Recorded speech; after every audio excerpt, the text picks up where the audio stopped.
Olá pessoal, tudo bem? Eu sou o professor Galber e na aula de hoje nós vamos falar sobre a diferença entre o conto maravilhoso e o conto fantástico. E como tarefa vocês terão a leitura do texto As Três Penas, que está no livro Linguagens, páginas 12 a 14, e farão os exercícios das páginas 30 e 31 também do Linguagens, ok? Bem, antes de eu iniciar com o conteúdo propriamente da aula de hoje, eu gostaria de fazer duas observações. A primeira é com relação ao livro paradidático Odisseia, né? Então, vocês já devem providenciar a leitura, porque a AP3 está prevista para o dia 28 de abril, ok?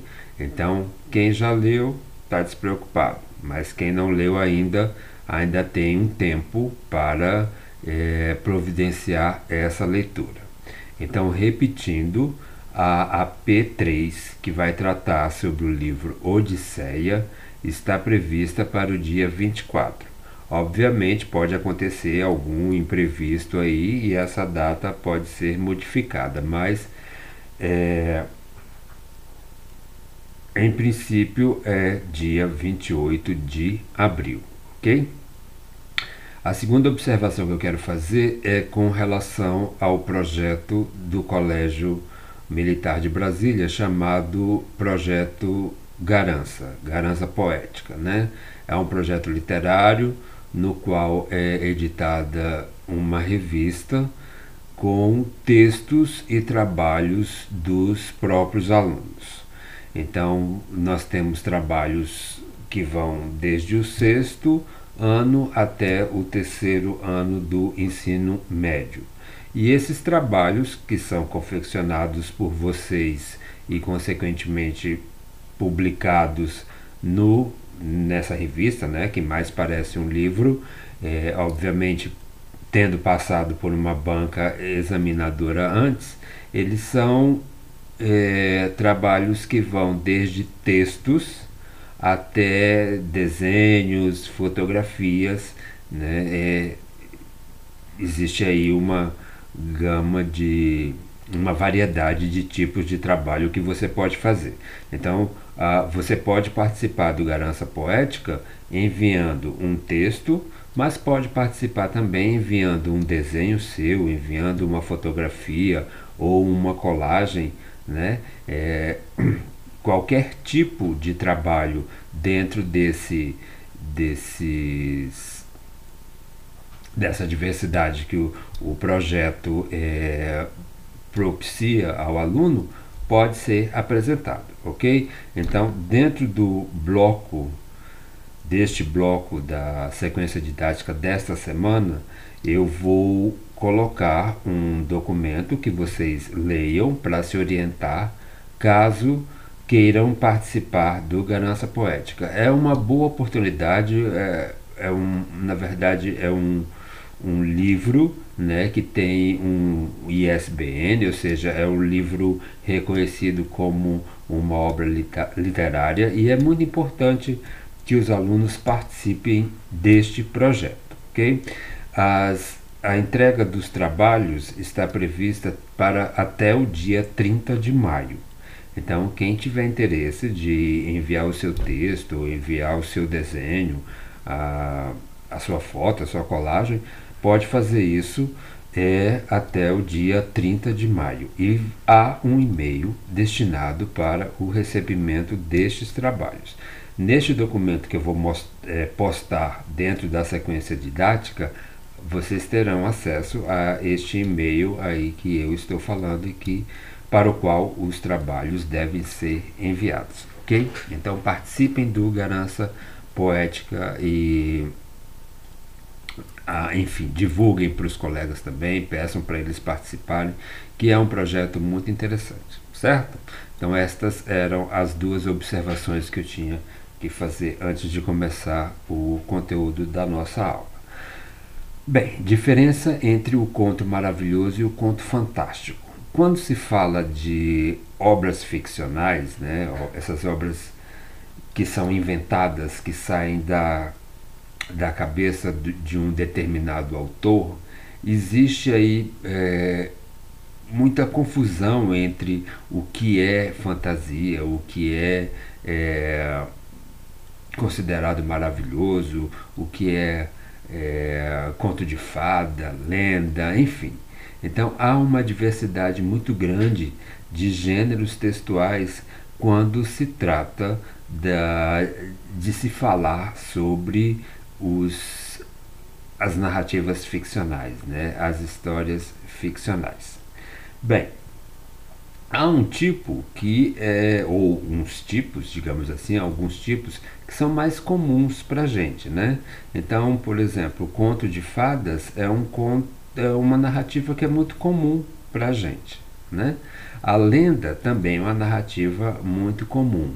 Então, isso a gente sabe que esses textos são textos inventados, né, com elementos inventados pelo autor, né, e que por isso eles vão pertencer a um gênero específico. Mas existem outros tipos de texto que também lidam com esta questão do imaginário, com esta questão da fantasia, né, dos personagens criados, mas que pertencem a um outro gênero ou a outros gêneros diferentes, ok? E é esta diferença que nós vamos ver na aula de hoje, particularmente entre o que é um conto maravilhoso e um conto fantástico, que para muitas pessoas pode parecer a mesma coisa, mas para a teoria literária não é. Existe uma diferença entre aquilo que é considerado uma narrativa maravilhosa e aquilo que é considerado uma narrativa fantástica, ok? Às vezes pode até haver uma semelhança com relação aos elementos, porque quando se trata de literatura, você nunca pode ser muito exato, né? Muito ortodoxo naquilo que você fala sobre a literatura, né? Literatura, como o texto sai da cabeça do autor, então ele tem liberdade para criar aquilo que vier na imaginação dele, né? Mas existem às vezes alguns textos que eles ficam ali no limite entre o que é um maravilhoso e o que é fantástico, ok? Mas a diferença existe e é esta diferença que nós vamos ver na aula de hoje, certo? Então vamos lá. Vamos começar pelo conto maravilhoso, que é aquele com o qual nós estamos mais acostumados, né? Vocês, principalmente que têm assim uma vivência de leitura muito recente, né? Vocês estão no 6º ano e começaram há muito pouco tempo a vida escolar de vocês e a ter experiência com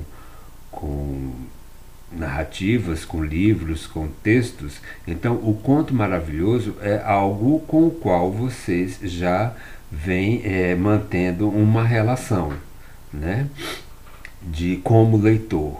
Então, eu vou começar por ele porque é o mais fácil de vocês entenderem, porque ele tem justamente elementos que vocês já conhecem e dominam, ok?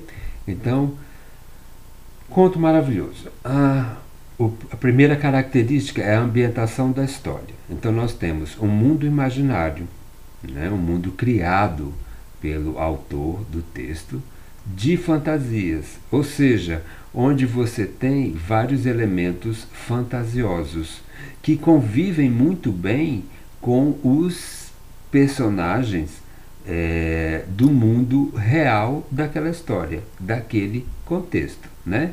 Então, que permite a existência de seres fantasiosos junto com pessoas. Então, por exemplo, se você pega a Bela Adormecida, né? Quando a Aurora nasce, o pai dela convida para o batizado fadas, né? Então você vê a presença das fadas no meio digamos, de seres humanos, né? Que são os personagens que representam o mundo real. Você tem lá a Branca de Neve. A Branca de Neve ela tem contato com a madrasta dela, que é uma bruxa. Okay? Então, esse elemento não é estranho para a Branca de Neve, assim como as fadas não eram estranhas para ali o reino onde a princesa Aurora nasceu. Né? Então, esses seres fantasiosos eles convivem com os personagens humanos, sem causar estranhamento a eles, como se fosse normal conviver com bruxas, fadas, ou seja, eles fazem parte desse mundo. Então, no conto maravilhoso, esses personagens do tipo fada, do tipo bruxa, duende, unicórnio, eles fazem parte deste mundo.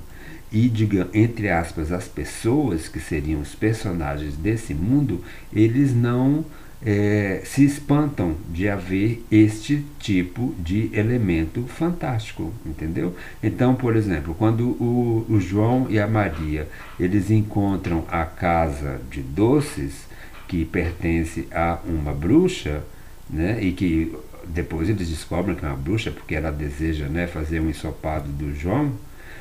Isso para eles não causa estranhamento, porque no mundo deles a existência de bruxas é uma coisa normal, ok? Então a principal característica do conto maravilhoso é justamente essa ambientação, né, da história, em que ela traz a convivência entre humanos e também entre seres fantasiosos, ok? Segunda característica, os elementos. Então você tem as fadas, as bruxas, os bichos que falam, plantas que agem como se fossem seres humanos, dragões, gênios, monstros. Todos esses elementos aí, eles fazem parte desse mundo integrado às pessoas, ok? Da história, né? Característica do enredo. Não há hesitação dos personagens, nem no caso seria do leitor, quanto à existência de seres fantásticos. Então, quando você, leitor, vai ler também um conto de fadas, você já vai com a expectativa de que você vai encontrar esses seres fantásticos. Né? Por isso que não há hesitação da parte do leitor. A gente já vai preparado. Alguma coisa de magia, alguma coisa de fantasioso vai haver naquela história que a gente vai ler. E quando esse elemento aparece, a gente não se surpreende. Né? Ou a gente se surpreenderia o contrário, se você fosse ler um conto de fadas em que não houvesse fadas, em que não houvesse bruxas, ok? Aí sim causaria surpresa. Mas o fato desses elementos estarem presentes nesse gênero textual não nos causa surpresa, não. Nós estamos preparados para encontrá-los na história, ok? Bem, as obras são os contos de fadas, né? Nós temos aí Branca de Neve, A Bela Adormecida, João Maria, Aladim e por aí vai. Né? Existem vários contos de fadas, A Bela e a Fera, e que tratam justamente dessa convivência entre seres fantasiosos e os humanos dentro da história, ok? E a presença desses seres não causa nem estranhamento para os próprios personagens, né?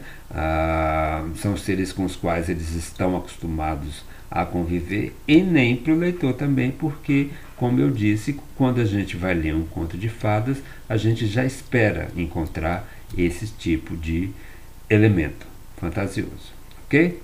Agora vamos para o elemento fantástico. Conto fantástico. No mundo que é exatamente nosso, o nosso cotidiano, aquele que conhecemos, sem diabos, vampiros, sílfides. Sílfides são umas figuras femininas do ar, né? Elas são, às vezes você encontra aí umas imagens sobre elas, mas são umas figuras femininas que pertencem ao ar. Produz-se um acontecimento que não pode ser explicado pelas leis deste mundo. O fantástico é a hesitação experimentada por um ser que só conhece as leis naturais, face a um acontecimento aparentemente sobrenatural. Então, esse conceito aí foi estabelecido por esse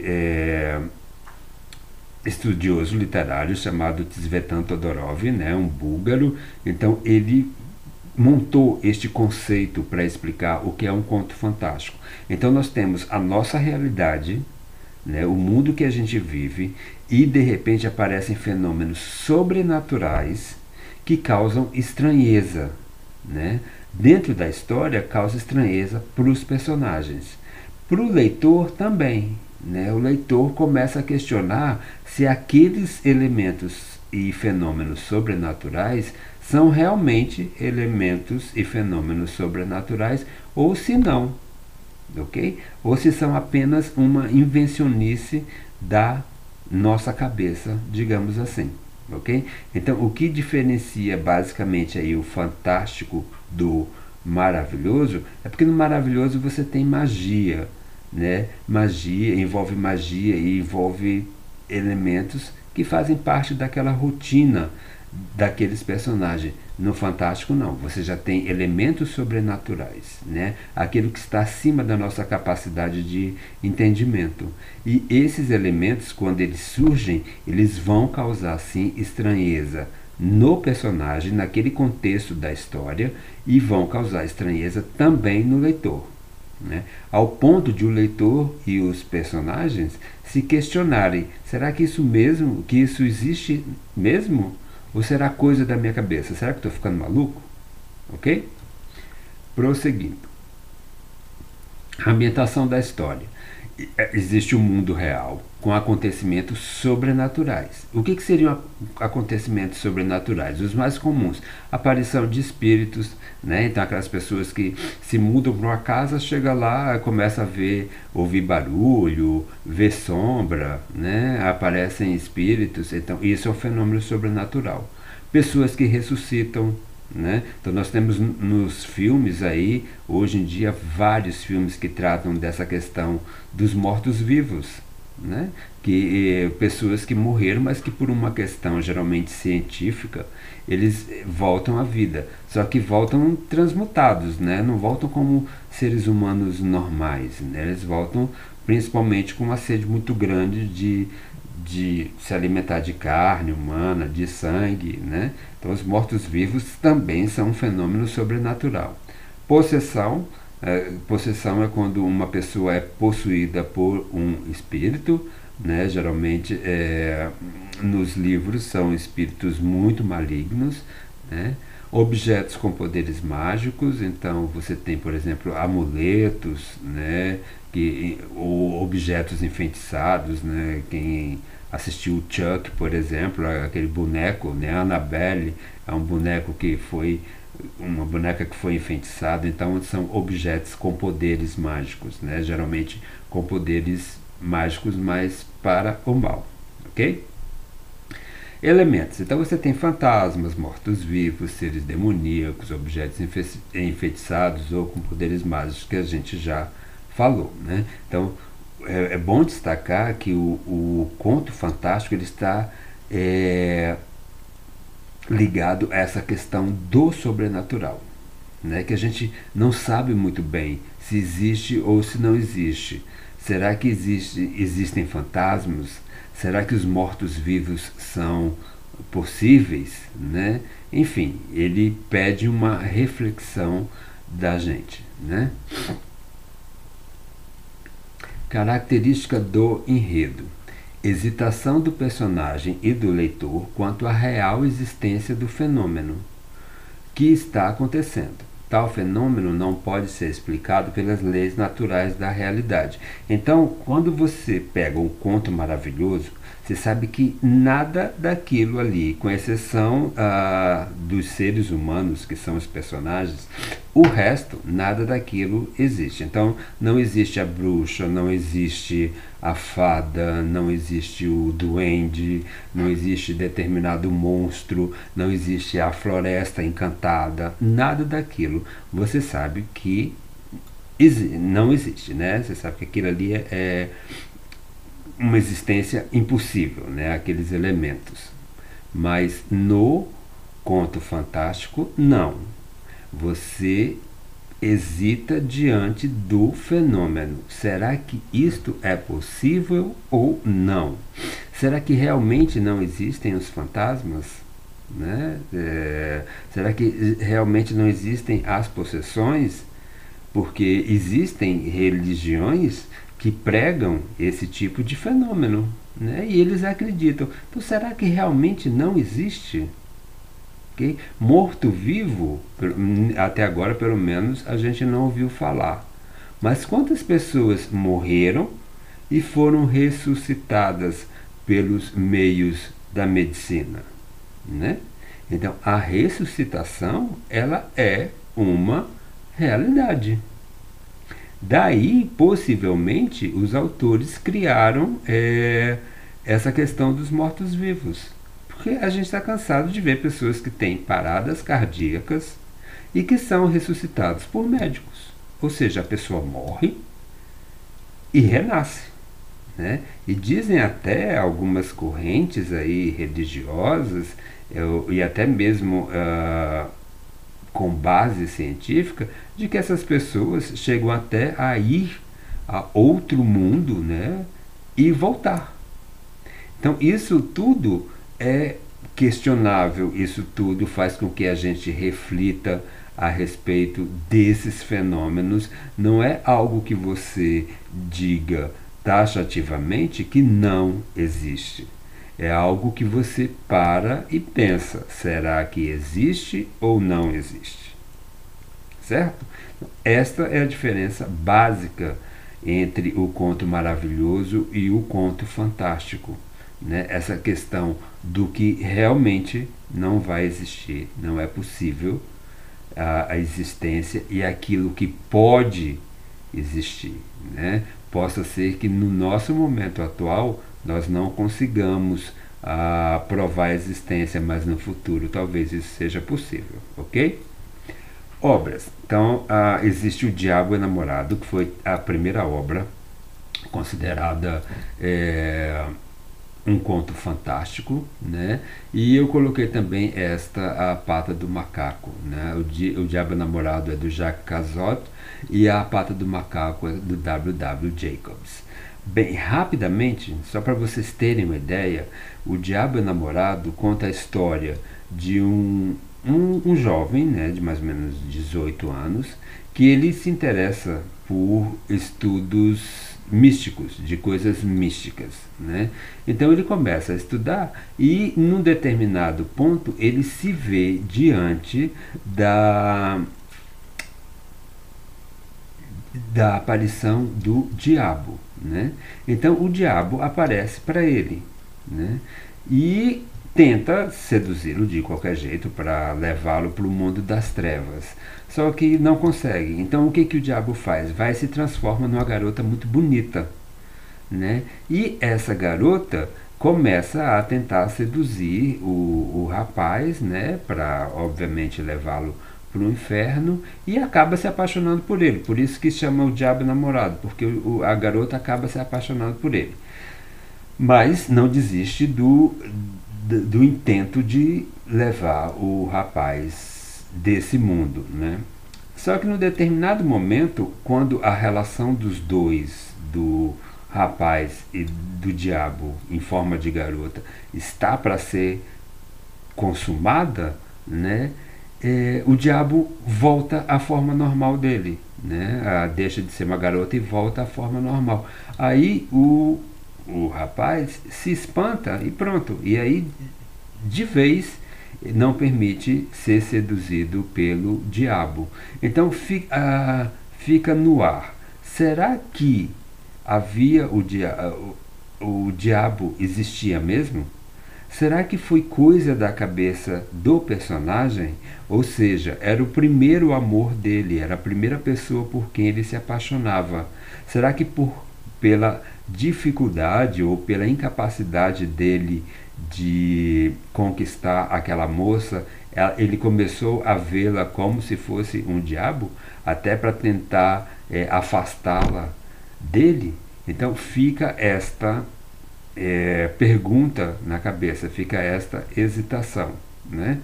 A pata do macaco também é outra história que conta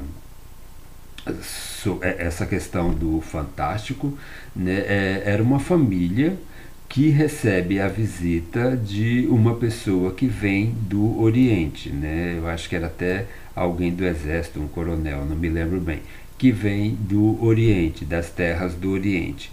E essa pessoa traz consigo um amuleto, que é a pata de um macaco.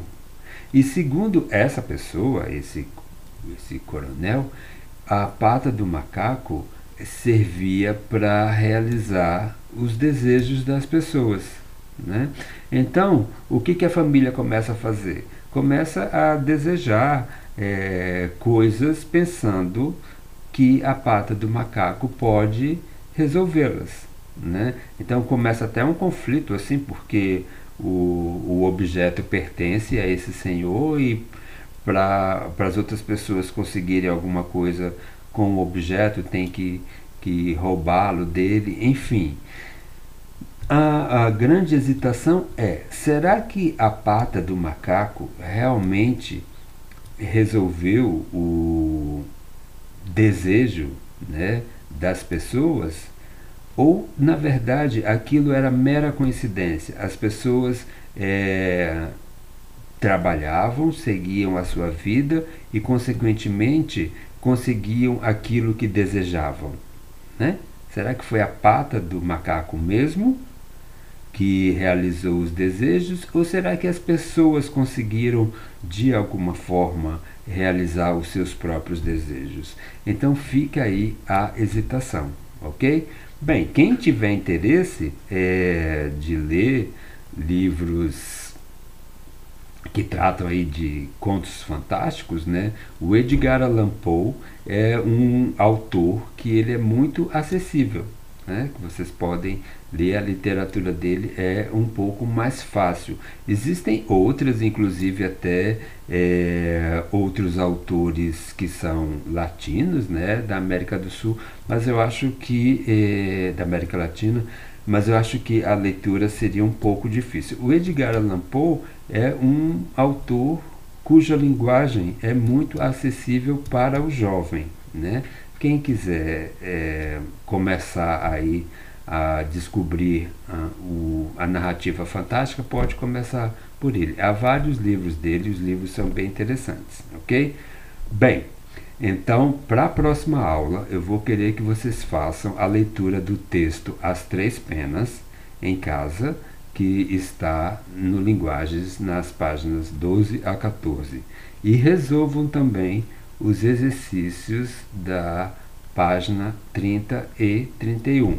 Aí quando vocês estiverem lendo esse texto, As Três Penas, aí vocês vão observando os elementos e vão tentando descobrir se se trata de um conto maravilhoso, né, dentro da toda aquela ambientação e daqueles seres e personagens que estão convivendo ali, ou se se trata, na verdade, de um conto fantástico, né? Em que há a existência do sobrenatural, em que os elementos, os personagens, os fenômenos, aquilo ali pode ter uma explicação dentro da realidade.